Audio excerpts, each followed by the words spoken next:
interesting topic we're going to share with you. We'll be talking about the mega projects, giga projects in Saudi. We have three esteemed panel members here who work and represent three of the largest, amongst the largest projects in the kingdom. Myself, I've been in Saudi for 12 years now, so I've witnessed the change and the growth.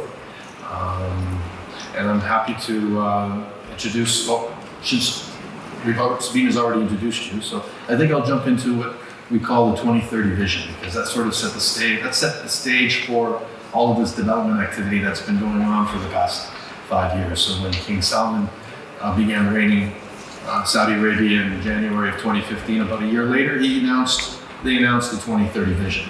And so for the past six years now, we've seen a lot of change. We've seen a lot of projects under development, and it's an exciting time.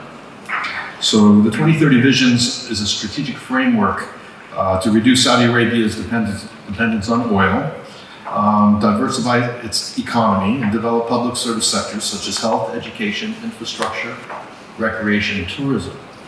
So unveiled in 2016, it represents a transformative and deeply ambitious plan to unlock the kingdom's vast potential, and by creating an innovative and world-leading nation for the benefits of future generations.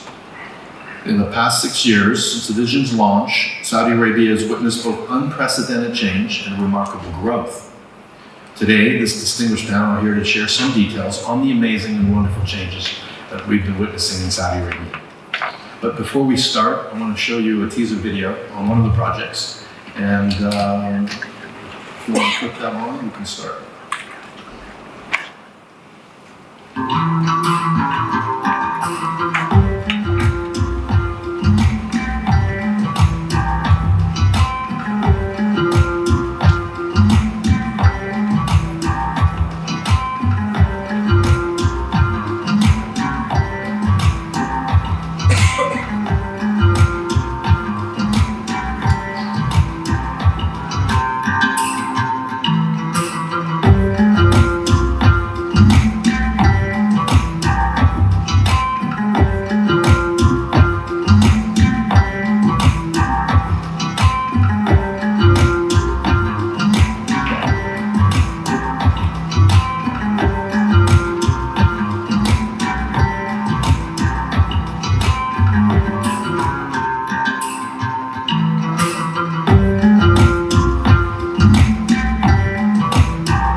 Literally, we could be spending an hour watching YouTube videos on all the projects that have been announced in the last several years in Saudi, projects you may have heard of like Jeddah or Neom. This happens to be AlUla, our Royal Commission of AlUla. You may have heard of Red Sea, Amala, there's Diriyah Gate, and there's also Qiddiya, just to name but a few. So what I'd like to do is start with some questions for the panel. What are the mega and giga projects that you believe support the vision today? And Ian, would you like to start? Look, I think there's 100 giga and mega projects in Saudi. You can name the top 5 or 6 that everyone knows, I think, by now. And Neom being by far away the largest at 500 billion capital spend. It's just such a staggering figure. It's kind of hard to get your head around the Neom project. But you know, they all serve the vision in terms of creating vibrant societies is one of the fundamental platforms of that vision. Prosperity in terms of the economy, and then an ambitious nation. So it's very much about Saudi being seen globally as a secular society. So to me, it feels like almost lifting the veils of 30, 40 years of secrecy and letting people actually see Saudi Arabia. And then, having lived there the last 5 years, it's staggeringly different to your perceptions as an outsider looking in. You know, the geography, the whole breadth of the geography. People say Saudi's a desert, which is slightly understating the vastness of it. You know, it's 3/4 the size of Europe. It's got every possible terrain, mountains, green, arable areas in the south. There's 1,700 kilometers of coastline, of which Neom, Amala, Red Sea, and eventually at least a dozen other projects will sit. and mostly untouched by mankind. So nature's got this incredible hold. So all these projects beyond an oil-based economy, which is really what spawned the 2030 vision.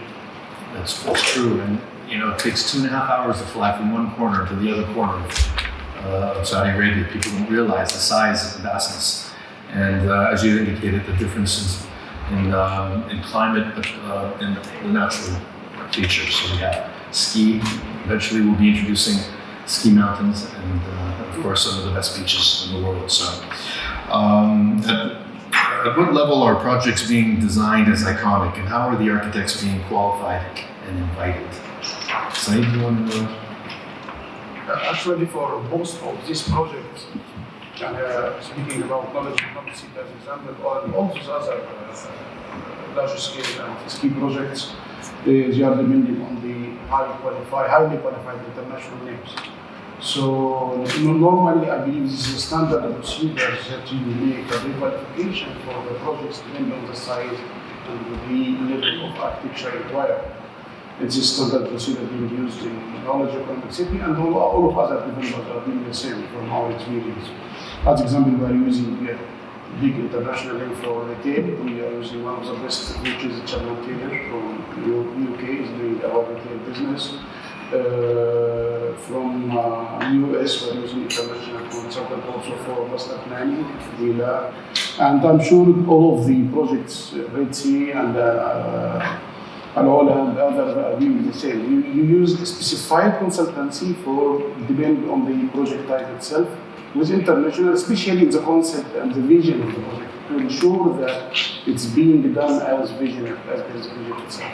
So the video we just watched was about AlUla, and I think Jean Nouvel is the architect for a hotel being developed inside a mountain.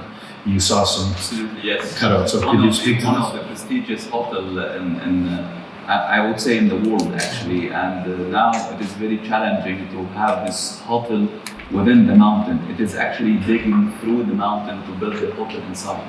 They are trying to replicate the heritage for Nabatean people who built their graveyard and houses within the mountains.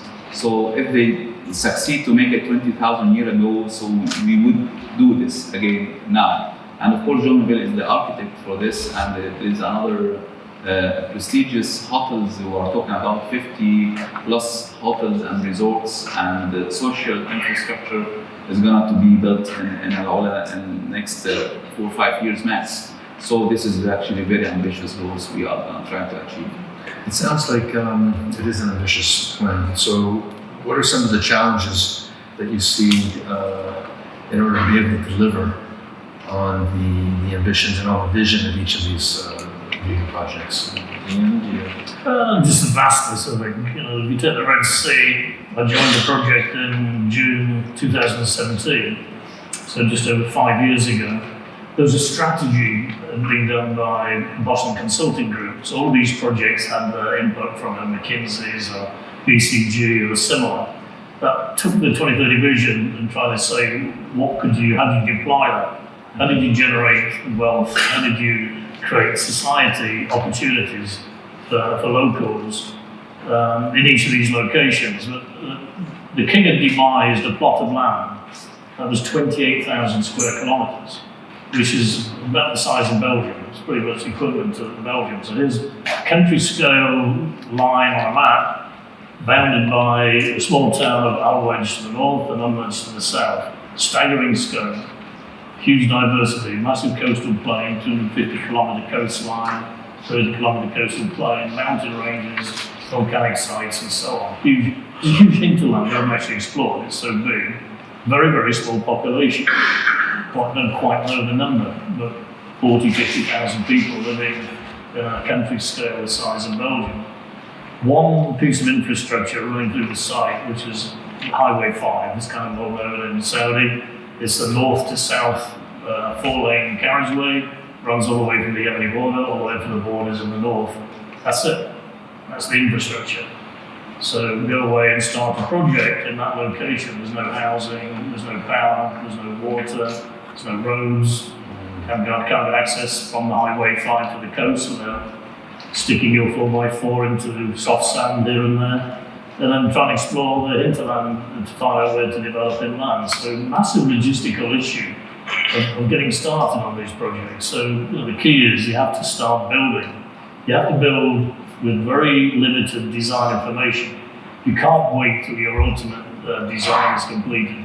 Otherwise, you get into this vortex of master planning, where you spin master plans for 3, 4, 5 years. You see all these projects in the Middle East. They don't get out of the planning stage and get into delivery. You have to get your plan agreed, at least in principle, as early as you can. Start building the infrastructure, start building the roads, start building the marine jetties, get access. So we've got 90 islands and an archipelago off the coastline. That really creates the natural beauty of the Red Sea. Create the landing to those islands, very shallow water landing points. Typically, you beach your boat 500 meters offshore. You need to find ways to get to actually land vehicles, marine vehicles on land itself. So a huge logistical exercise. Now, going back to your point on consultants, the Crown Prince, who's our chairman on the Red Sea, on the Marla, but also the chairman of a lot of these giga mega projects. I'm not quite sure how he fulfills that role, but he gave us a mandate to reach the very best globally. It wasn't about going to local towns.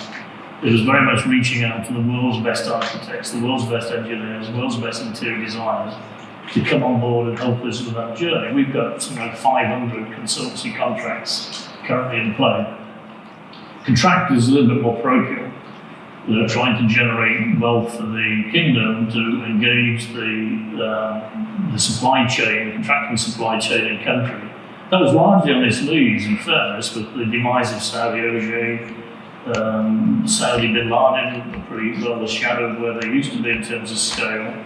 So you take two organizations out that were winning probably 80% of the entire business on big projects in Saudi, created this massive vacuum over the last 5 years that clearly people have been super growing to try and fill that void. And there's some pretty heavyweight Saudi players still about, but they're not the 100, 200,000 strong, they're more 10,000, 15,000 strong. So, you've also got to create the capacity of the market. You have a logistics issue around how you do that without collapsing that market. People tend to collapse by growing too quickly, not shortage of work, they actually grow too fast. And then we hit with COVID in the middle of it all, trying to get started, which affected all the visa opportunities. And most of the labour coming into Saudi in construction is from Bangladesh predominantly. Bangladesh, Pakistan, India is 70% of all the workforce, plus Egypt and Nepal. And then there's a total quarantine on labour coming in. So we have a demand of 35,000 labourers on site. And how do you get them in when there's no visas being issued? So, it's all about logistics. When you break the project down, we've got 16 hotels, how to design and construct a hotel. They're all 5-star quality, so there's quality issues around building it. We have an airport, international airport, how to design and build an airport. The infrastructure is a well-known, and then a whole town, a residential town of 20, 25,000 people. So that when you break it into individual components, all knowable, if you're doing it in Dubai, you're doing it in London, you're doing it in a well-established market, pretty easy to knock out. When you go, there's actually nothing there, and no one's that willing to actually come out of Jeddah or out of Riyadh or a workforce are kind of happy working where they are. You're going to try and motivate and inspire them to come to these locations. So it's around logistics, international logistics. That's the mega challenge on the project. Yes, and I think they may have taken some inspiration from the north-south corridor of Interstate 5 on the west coast of the U.S. Call it State 5, and that's going to be a good aspiration. Talking about infrastructure, we have a couple of projects being represented that are kind of remote with AlUla and the Red Sea. But then we have a project within the existing city of Medina, another mega project. And as the executive director of infrastructure and utilities is another potential hurdle to get over. So how are you overcoming bringing utilities and supplying such a project? And I understand the capex and even the size are very similar with Red Sea. You're talking almost over 20,000 square kilometers. Absolutely. Actually, I cannot say more than what Ian said regarding the infrastructure is a backbone actually for any development. You cannot develop anything in terms of hospitality or social infrastructure without having a robust infrastructure backbone to the city you are building. And not only an orderly infrastructure, we're talking about innovative, sustainable infrastructure for the next decade. So we cannot go for the old-fashioned way to build an infrastructure. It is not only a roads or utilities, piping, cables on, that's it. It is, you need to study this from a holistic view. First, you need to have a clear vision on what is the destination you are going to reach. So the type of infrastructure and let's say, a look ahead for the infrastructure technology, it is very important to be determined from day one. If we are talking about now 4G or 5G, now people are talking about 6G, and who knows will come after 5-10 years from now. So you need to have, in your infrastructure planning perspective, you need to have the contingency plan, because not every 2 days you are going to build a new road or a new infrastructure. So you need to have this strategy very well articulated from day one. This is number one. Number two, your master plan. Your master plan should be phrased and articulated very well to accommodate this new development coming on board. You cannot target a luxury hotel or resort while the infrastructure is very basic. Even the quality of the service is completely different. If we are talking about water as a quality for this type of 7-star hotel, the water quality is different to mitigate the expectation of the luxury customers who are going to utilize this. The same applicable for power, the same applicable for transportation, logistic, mobility plan. Airports, if we are trying to build an airport, it shouldn't be like a normal airport. You need to have a proper segmentation for the customer they are going to have. Now we are expanding the airport of the existing AlUla. We have already an operational airport. We are developing an FBO for the VVIP customer. Now it's under construction, and the first plane will be received by November this year. This is very aggressive, let's say, project will be announced very soon. We are also signing the tramway for the AlUla to connect all the heritage and the destination places in AlUla by an experiential tram. Maybe you showed the slide in the previous video. It is very ambitious and very unique. You cannot find a similar tram in the whole world to provide the luxurious experience for the customers. At the same time, it is a transportation mean.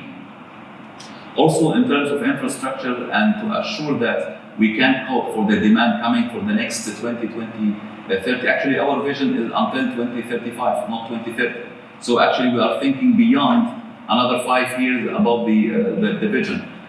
We are signing a contract with the national grid. It's the biggest contract in the Saudi history to connect to the grid.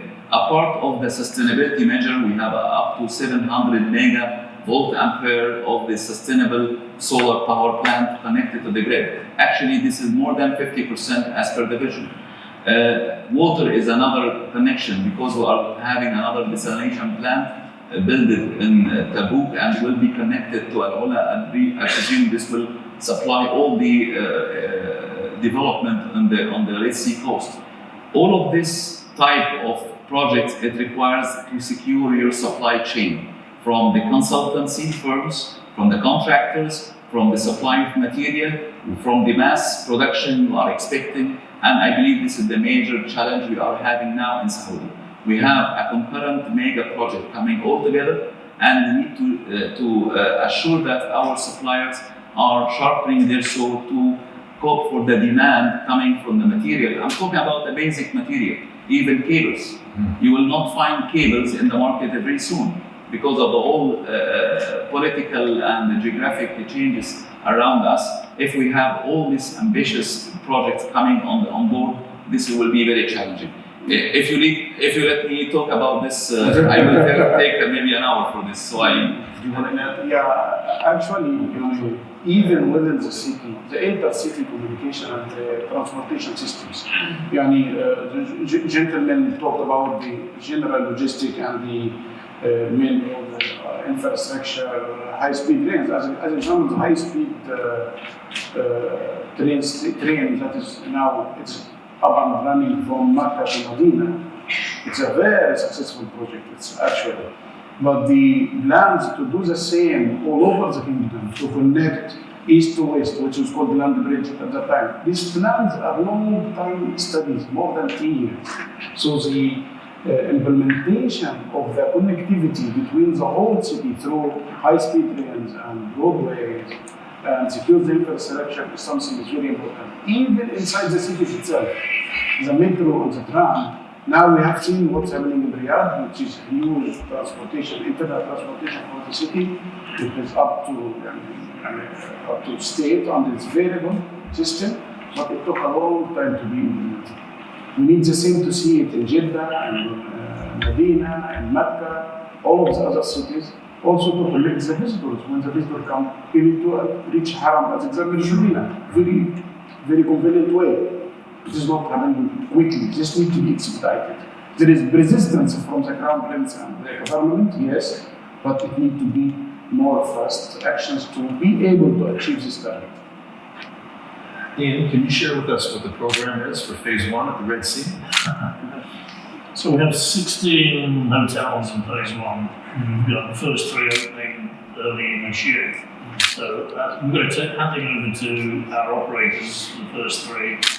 2 are Marriott and 1's the Six Senses in end of March, early April, and then they have their operational readiness period.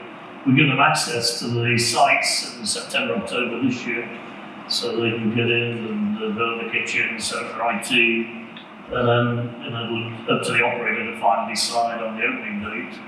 We get asked that question by our board and by our chairman, the Crown Prince. When's the first guest arriving? But it's certainly lined in next year. 3 hotels are on runs, 2 on outer islands and about 40 kilometres offshore. Some boutique hotels, 80, 90 keys, 3 islands situated around a very strange feature. It's a very dark blue hole. It's called the blue hole on the project. It's a very strange element of the entire lagoon.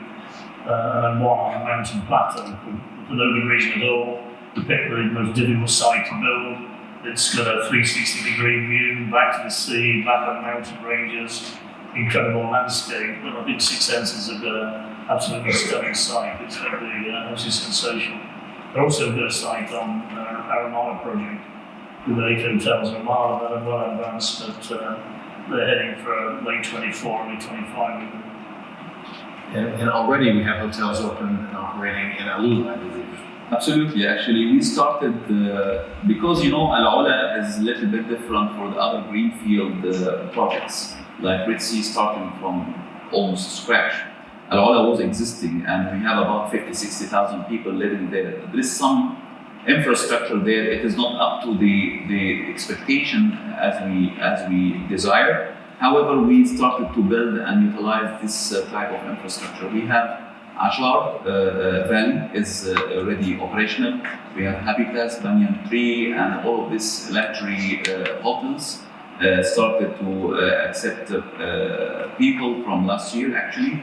We have the other existing hotels in AlUla. However, we have in the pipeline more than 49 projects between hospitality, resorts, of course, including John Novale, Hamach, and other natural resort and natural reserve district like Shu'an. And basically, this is our parallel development plan will be developed within the next 3 to 4 years max. So the demand is very high, of course. How is the collaboration with the local and the international industry stakeholders being achieved to this end? What would you say, Ian? I would like to add a note on that. Actually, AlUla as an ambitious project was in a collaboration and partnership between Saudi government and France government. So we have an agency have been established to support this international collaboration, and I believe this is adding a big value to AlUla as a development by having this agency. They open the international market for us and to tap into the main players into the business in terms of hospitality, infrastructure, leisure, communication And a lot of these companies are now committed to us to transfer this type of technology. I would like to highlight another point actually in the vision. Maybe we are very focused about having development on the land and hospitals, hospitality project, but the main component into the vision is to upgrade the Saudi guys, to upgrade and to train them. They need to take over someday all of this type of leisure and assets. So the investment on the people in Saudi, it is on the top priority of His Highness the Crown Prince. So hiring more people in Saudi, training them, contributing them with the international firms, it is a goal by itself. There's a lot of partnerships in place. There's so many stakeholders that are kind of hard to measure and hard to manage at times. But clearly, the government of Saudi Arabia is the primary stakeholder, and all the ministers largely sit on that board. So the board is ministerial level. We have ex-president of Mondi who's on the board. So we have historically Minister of Transport, Minister of Commerce, certainly Minister of Environment, Minister of Water. All board members, the PIF head, the Yasser Nails, and Chairman of Aramco and CEO of PIF, they're all principal stakeholders of the project. We have stakeholders among the operators, 16 hotel operators, the fleet operators for land-based, for sea-based, air-based vehicles. So it's growing. We have a series of significant partnerships with the likes of KAUST, King Abdullah University of Science and Technology, who are largely there as our conscience in a way. They're setting the baseline of the environment as it was before we started any development. What was there, what condition was it in? We did an exercise called Marine Spatial Planning. It's a fairly formalised process for predicting environmental impacts, not in the construction stage, but the operational stage, 10 to 20 years beyond the opening of the farm hotel. We have a lot of training programs in place too. We have to train thousands, tens of thousands of people to work at hotels. There's all the Saudis going through training programs in partnerships with different universities around the world. Prince Mohammed and L'École Internationale of Switzerland with the principal partnership. We've also established a partnership with PIF for training all the facilities management requirements, airport personnel to operate the airport, engineering staff, maintenance staff. So there's large programs with hundreds of people going through. And then we've got partnerships with the local governors, the local mayors, and giving opportunities for local people to start working for us. And there's, the nearest town is Umbridge to the south, and we've started our development in the south, building north. But we've got several hundred people directly working for us as a Red Sea development company. But more importantly, they're already gaining from the early works that we're doing. There's some hotels we stayed at with 200 reals a night. You struggle to find a bar soap and a toilet roll when you stay there, but they're now charging over 1,000 a night. It's pretty on the same hotel. There's no room at the inn in the local towns, and between us and AlUla, we've occupied every available space. There's probably 5,000 or 6,000 contractors living in the two local towns, on either bed and breakfast or some form of basis, and then we're housing 20,000 within the project site itself. So you start to see kind of naturally the economic opportunities appearing for the local community, and then we're enhancing infrastructure. So, we open up roads at the part of the destination, but they're often just highways for the locals to use. So, bringing more power, bringing more water, all of that's boosting these local towns. And then the Red Sea was requested by His Royal Highness to look at redeveloping Albially, which has got a very historical site. It's a lot of coral stone, original buildings around the harbour and an old fish market. We're regenerating that, working in partnership with the Ministry of Culture. We're also helping with Albially's redevelopment as a destination in its own right. It becomes a tourist destination in its own right. So the remit spanning way outside of just the Red Sea project on its own. So we've done about 10 or 12 projects on a 1,500 kilometre coastline from just south of Neom to the Yemeni border. Okay. Interesting. And I think from what I have gathered, 5 of the dozen or so mega and giga projects are destination oriented for tourism. You have the Gate in Qiddiya and Riyadh, you have your projects Red Sea and AlUla, and then the AlUla or a commission project. And so, you know, the question is, where do you see the greatest challenges ahead for Saudi Arabia to compete against traditional and mature tourist destinations in other regions of the world? So the question. Can you repeat the question? Sure. Where do you see the greatest challenges ahead for Saudi Arabia to compete against already established and say more traditional tourist destinations in the world? I think this is the same question we just discussed before. Which I am mentioned. Actually, we have so here the tourism, we have two types of tourism. The normal tourism that we know all over the world, and I believe I can buy this better than us. The other tourism is the Islamic tourism, who was coming to Mecca and Medina. You know, the Vision 2030, one of the main targets is to reach 30 million visitors per year. 4.7 million out of them is for Hajj only. So the achievement of this goal has different types of visitors. For working in Knowledge Economic City in Medina, we are working on this vision for adding how to be able to accommodate and facilitate the visit for the number of people who are coming to Mecca and Medina. So, and especially Medina now, as a part of the government direction, is to make it like a hub for all visitors. So the visitors come direct to Medina, having now this international airport, which is open in 13 years as an international airport. Now there is an expansion plan to expand it to 18 million passengers for the next phase, and even up to 28 million passengers. So the international airport for Medina will be the hub for all visitors who come for Umrah. Use the high-speed rail, go to Mecca, make your Umrah, and come back and stay in Medina and leave for Medina.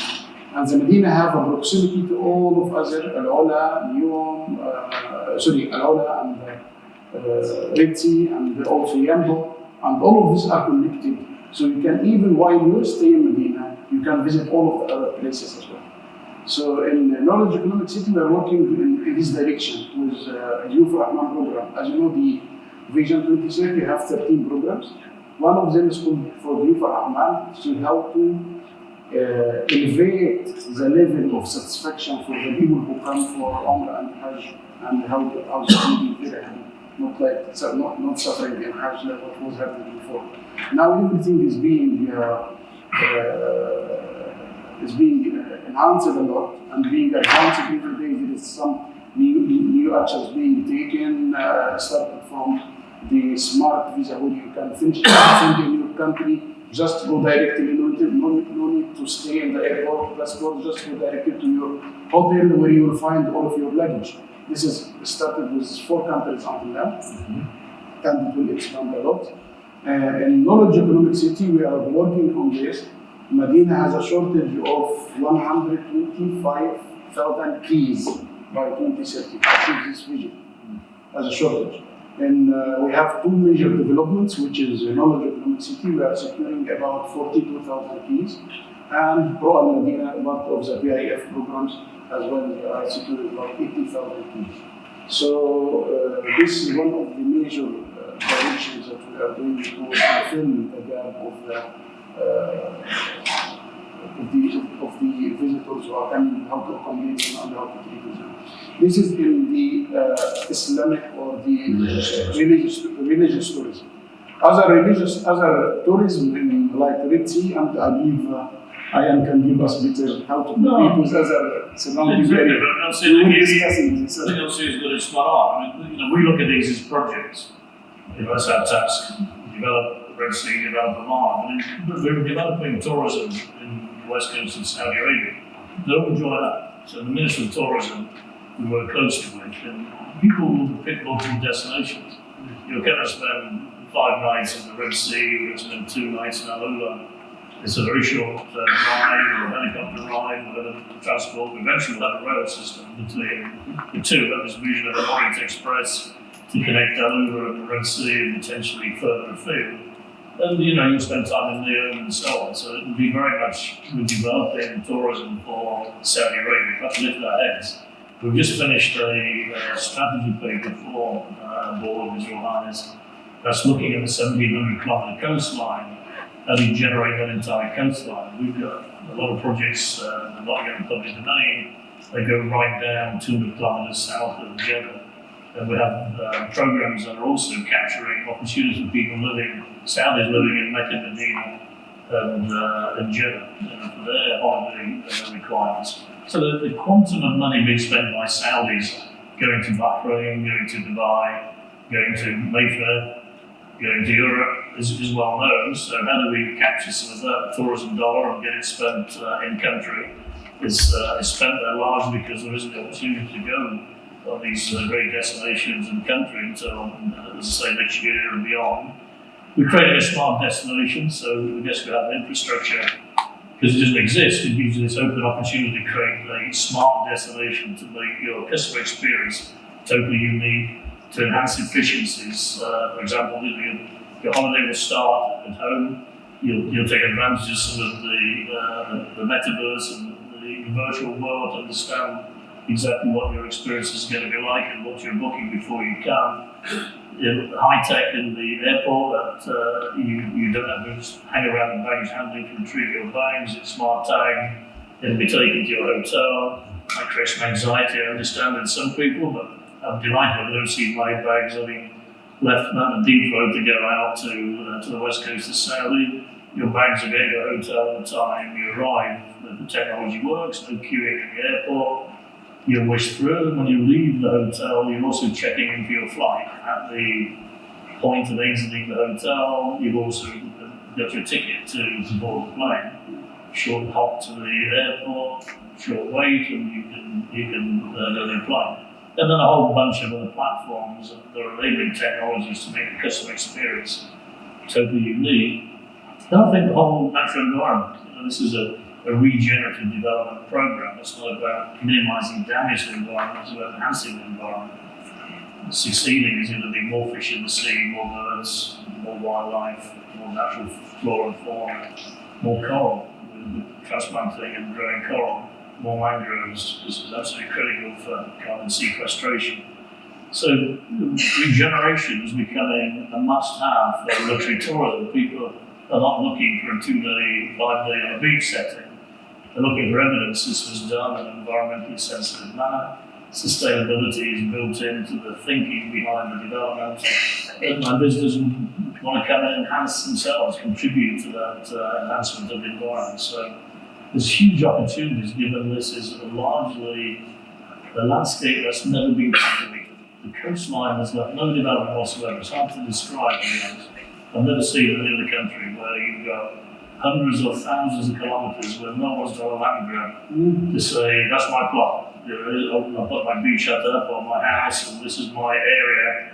It's untouched. The Saudi people by nature move inland for their weekends. They go to the farm, which is not always a farm in terms of the European description of the farm, but it's an escape. It's a private area, it's somewhere the family can go and gather, and it tends to be inland, it's not sea facing, so there's vast opportunity for a totally different experience. You're not going to see large infrastructure established over hundreds of thousands of years. It's totally pristine environment.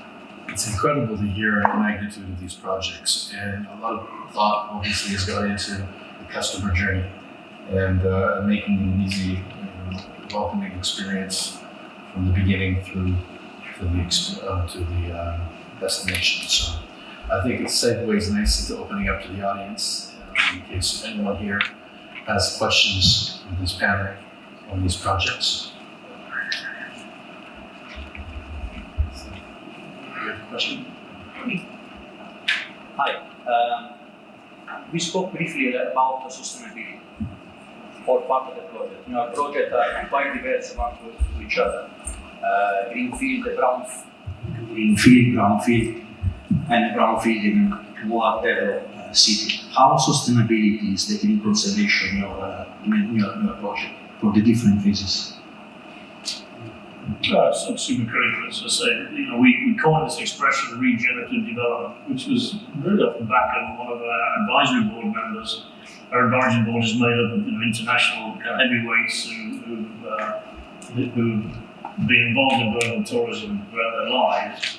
William McDonough, as one of the leading architects, put up this notion that doing less bad isn't good. Environmental impacts are normally measured by the least damage you do, as opposed to it being enhancing the environment. So it gave us a challenge. It was a very early meeting. And it gave us a challenge to say it can't be just about minimising impact, it has to be about regeneration, which was, we embraced it fully. So how do we look at issues on embodied carbon, on construction carbon, operations carbon, and go to our way to minimise? Unlike AlUla, we chose to be off-grid with our power. We actually wanted to say all of our power, 24 hours a day, is renewable. We have a PPP award to Act Power. We're doing all of our utilities, power, water, waste, solid waste, and so on, right across the entire project. So we're off-grid intentionally because we want to be able to, we met resistance, I must say, it's not universally approved, but we chose to do it so we can actually control our own destiny in regards to, we know where power's going from. We can connect to the grid, which is tempting to do, the nighttime load, which is 40-50% of typical running load. We don't know where that power's being generated, what form of fossil fuel or others is generated. So it's given us the world's largest, probably the world's largest initially, off-grid system, certainly the world's largest battery energy storage system. It's off the charts, and now we've got a 10% of the solar is actually installed. It's going in at a pretty furious rate. All the piling, still piling's in for all of it. It's certainly been visible from space. People didn't fully get their head around what 400 megawatt of solar looks like when you lay it out just south of the site. We're off grid with water. We've got no connectivity to the water system, but it is our own plant powered by water. That deals with the power issues traditionally. And then you have to deal with the saline distribution and dispersion from those plants by taking 3 or 4 kilometre pipelines out to make sure you discharge into deep water. And then, it's looking at carbon right throughout the entire process in terms of material selection. We're going for a lot of off-site manufacturing for different reasons, part of quality control, minimising waste. But our target was to get over 60% of an entire asset off-site manufactured. I think typically in a building, you've probably got 30-35% is off-site manufactured. Because you're buying a lot of MEP plants that are already pre-made, chillers, generators, switchgear, and so on. So by value and asset, we're trying to get up to 60-65. We have entire stainless steel products being made out of Hosman. They're the world first, and more like sculptures than they are villas. We have 73 villas made of steel, about 150 ton, 18 metre diameter. Should be interesting putting them in position at the end of the year onto pre-prepared foundations. We have timber products that were off-site manufactured, the entire hotel made in Switzerland, transported by road, train, ship, and brought to the islands. These are the first two outer islands. We've used the Albially in Switzerland and manufacturing, they're supervising. And then we've used concrete because precast, well-known process. But precast locally, we've established a precast yard along the contractors, actually on the shoreline, a few kilometres away from the first hub island. And then we've done volumetric concrete, which is known in the UAE. The company there established a plant on the west coast of Saudi Arabia, so we can also manufacture and assemble entire buildings volumetrically. So the more we can do in a factory environment, gives us huge advantages in terms of controlling materiality, minimising waste, minimising footfall on site. So we're still going to peak at about 35,000 people for the phase 1 contracting staff, and we'd have been at 55, 60,000 without taking a lot of strategy work on off-site manufacturing. And I think it's still a nascent industry, so that we're going to see over the next 10 or 15 years an entire revolution in off-site manufacturing. And clearly, people like ourselves have to do a lot more in terms of standardization. We can't expect to see everything totally different, but you can do a lot with hotels. You know, a lot of hotel rooms are standard sizes, 55 square meters, 45 square meters.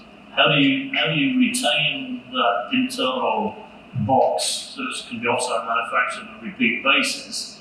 And then the skill of hiding it with the facade treatments, the roofscapes, the interior design that you select, so it doesn't appear to be uniform. So trying to get more uniformity into designs would be essential to achieve as well. Yeah, I believe the modular building is something is very encouraging now to be used. It's being used in linear free IF projects, especially for high-speed production and the quality and standardization. Even in Knowledge Economic City, we are doing a landmark project called Islamic World District, which will have 14,000 key rooms. So we thought that the only way to do it in the most proper way is to use modular building. Modular building, where you do it, everything is manufactured and just put it in the modules. And it's successful now and being increased in the world. There is some limited technology people who are working on this that you can depend on, Ireland and some other countries, but it is very promising, yes. It's very promising, and it is sustainable. To be honest, talking about sustainability, this is a big horizon as well. So it's a loaded question. Yes, actually, It could be a panel on its own. we may spend the whole forum about this, but I just need to touch base on AlUla specifically, because we have their archaeology and farm. And these farms, they need to be supported by a sustainability, from a social perspective. We are providing the social programs to support our farmers, how they have the right seeds, how they can have the right source of water, with a sustainable source of water, sustainable source of power, and how they can have the market for their crops, how to be influenced into the program itself.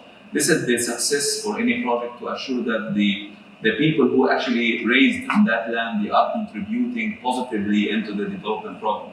We are not coming from outside to just help you to do something. No, you are actually a pivotal or a catalyst to this program. Of course, we are taking care of the footprint. Even our project, we have a specification for certain carbon footprint, and this is for the tram. It is a catenary free. So for the power, yes, the power, of course, AlUla, it is almost about it is the power size or the power capacity and demand. Maybe it's bigger than some countries. Maybe their capacity is more than Maldives, for example. It's a 1,000 mega, it's a 1 giga volt ampere. So you cannot take this 1 giga as one shot as a complete 100% renewable energy. However, we have our renewable energy solar power plant 700. About 70% of this can be offset to renewable energy. The same applicable for water and the other sewage treatment plants, recycling, all of that. It is a focal point, and actually it is embedded in our special codes and standards. So our consultants and contractors, they are adhering to these regulations. Thank you, Omar. We have only 3 minutes. Does anyone else would like to have a question, please? Jeddah, just a very quick questions. My name is Rami. Actually, it's 2 questions, but it's the same way. For Mr. Amir, you mentioned that for the civilizations and all these things to develop, that countries, that companies have to develop also Saudis employee.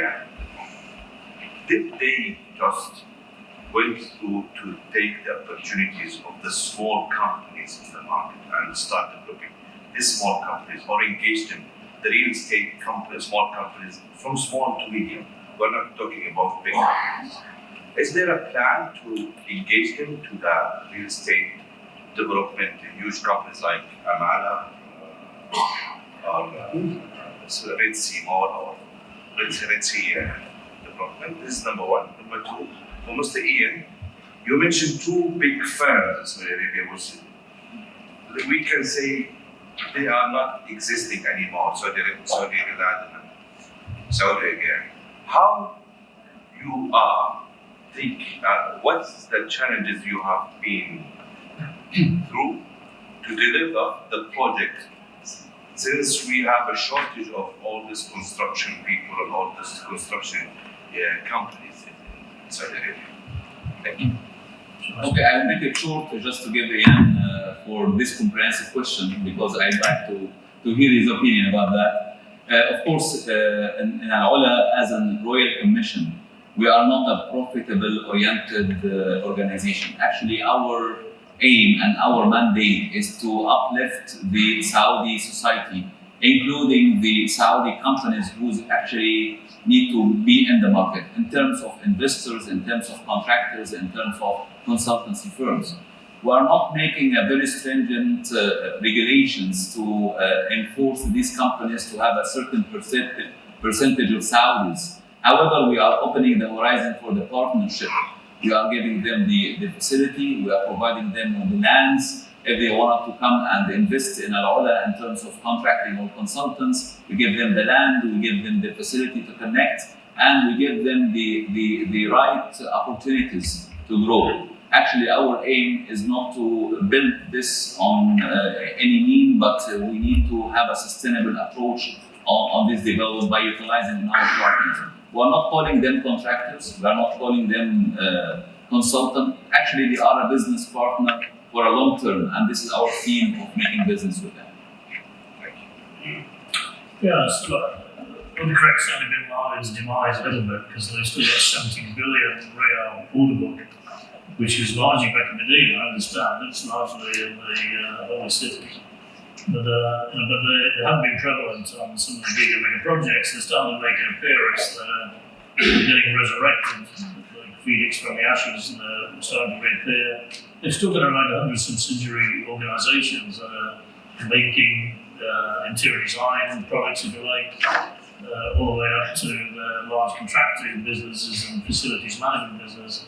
And I think one of the Saudi bin Laden entities looks after back in Medina from a FM operations standpoint, all the tented structures we saw earlier and some of all the temporary facilities for Hajj and for Umrah, quite astonishing that that's how that work. But you know, there's a range of, I guess, what would be medium-sized entities starting to grow quickly. Other Nesmas, Mabanis, Boalis, Al-Kifas, Elsaeed, probably the biggest. Not done too much with it yet. Elsaeed from just pure tendering and commercial competitiveness standpoint. But then we realise that's not going to be enough because the market's going to just be out of supply. Once all these projects are going full bore, we stole a march on the Red Sea. We got out of the box fast intentionally because we wanted to build before there's a massive shortage in the market. So how do you make up the shortage? We're going to have to bring international players in more. The Saudi government's going to have to help with that in terms of creating an environment that makes that possible. Most of our PPP work is Chinese backed in terms of funding. The Chinese contractors like Fantasia are engaged by Aquapower to do with 6,000 people currently putting all those utilities in. We have China Harbour doing marine works, we have Archivoda out of Greece, who are brilliant as an organisation doing big marine works and just finished a bridge for us. The 3-kilometre connection from the mainland to our island, which we wanted to connect umbilically back to the shoreline. We need to invite more, so we have the international aim to bring more people in, but they can't be tied with having to have 50% Saudisation. Otherwise, they just won't be able to operate. You won't find that number of operatives, skilled operatives, to actually come and join them. You don't want to end up with people who are on your books who are actually not performing at their productivity. That makes no sense either.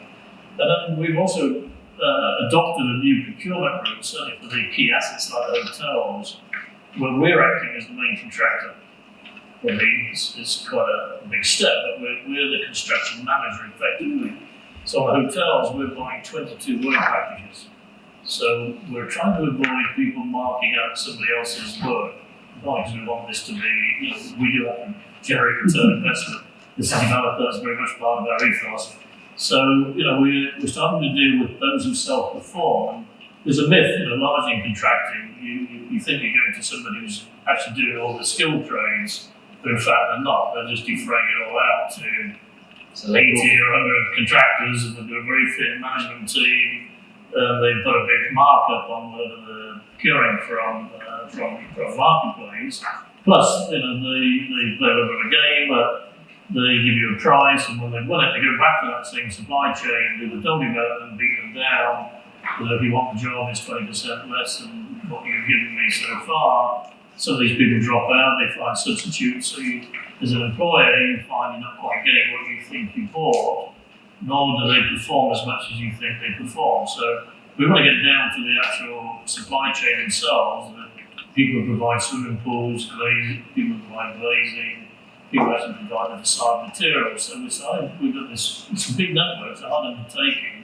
We've got 3,500 pre-qualified contractors and suppliers, but we have to manage it, so we have to gear up our team. So we're 1,700 people in the company now, and we're in the market employing another 1,500. So I look after the design, the procurement, construction elements.